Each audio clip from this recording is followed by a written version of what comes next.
হায় হায় আমার বউ গেল কই? হায় হায়, ওই ভাই কই যান? আমার বউ গেল কই? আপনি কি দেখছেন? ওই ভাই তাড়াতাড়ি আপনার ফ্রিজ খুলুন, ফ্রিজের ভিতর চেক করব। তাড়াতাড়ি এই ফ্রিজের ভিতর কি আছে খুলুন, তাড়াতাড়ি খুলুন। না না ভাই খোলা যাবে না, না না ভাই খোলা যাবে না, না না ভাই খোলা যাবে না, আপনি এখান থেকে যান। এটা হলো পুরানো ফ্রিজ, এই ফ্রিজ খোলা যাবে না। হায় হায় আমার বউ গেল কই? হায় হায় আমি আমার বউ পাবো কই? এই তুই ফ্রিজ খুলছিস কেন? দেখ ফ্রিজের ভিতর তো কিছুই নেই। এই ফ্রিজ খুলছিস কেন? তোরে কইছিলাম ফ্রিজের ভিতরে কিচ্ছু নাই, তারপর তুই বিশ্বাস করস নাই। আসলে গেল কই আমার বউটা? গেল কই? যাই যাই রওনা দিই।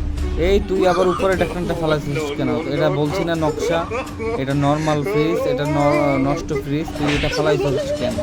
তোরা আজকে খাইছি রে আমি। কই গেল আসলে তো দেই না। এই